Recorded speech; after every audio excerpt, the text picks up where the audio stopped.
လောက်နာဝရိယရှိဖို့တိတ်အရေးကြီးတယ်ကိုတကယ်တတ်နိုင်တာကိုလုပ်ရင်ပိုကောင်းအောင်လုပ်သွားရမယ်ကိုငါလူပြင်းလို့တွေးမိရင်ဘလို့ခံစားရမလဲကိုလေးစားလို့ရမှာမဟုတ်တော့ဘူးမရတော့ဘူးနော်ပတ်ဝန်းကျင်ကရောဒီလူဟာလူပြင်းမှာကွာလို့ပြောလိုက်တဲ့အခါအဲ့ဒီလိုအတွေးမျိုးတွေးတယ်ဆိုရင်ပဲလေးစားမှုမရှိတော့လို့တွေးတာပဲပြင်းကဟာလောကကြီးကိုဖျက်ဆီးတဲ့အရာတစ်ခုဖြစ်တယ်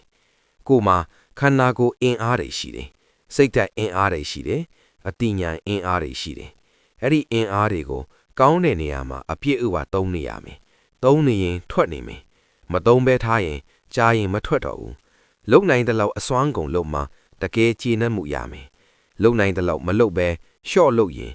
ကြားရင်တခေးဖြစ်နေလုံနိုင်တဲ့စွမ်းရည်တွေရှော့သွားမယ်ကောင်းတယ်လုံတဲ့တယ်အကျိုးရှိတယ်လို့သိထားရင်လုံနေမှာဖြစ်မယ်ကောင်းတယ်အကျိုးရှိတယ်လုံတဲ့တယ်လို့သိလျက်နဲ့မလုံရင်ကိုလေးစားမှုနည်းသွားမယ်ပတ်ဝန်းကျင်ကလည်းသိမလေးစားဘူး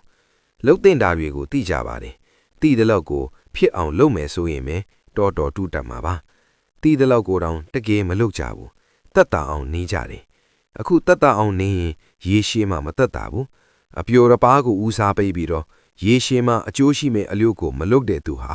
ရေရှည်မှမပျော်နိုင်တော့ဘူးပူပင်တော့ကများမယ်တိတော့တိတယ်ဘာဖြစ်လို့မလုပ်တာလဲအဲ့ဒါစဉ်းစားဖို့ကောင်းတယ်အရေးမကြီးဘူးထင်လို့လားကိုလေးစားမှုရှိအောင်နေဖို့ဆိုတာအရေးအကြီးဆုံးအလုပ်ဖြစ်တယ်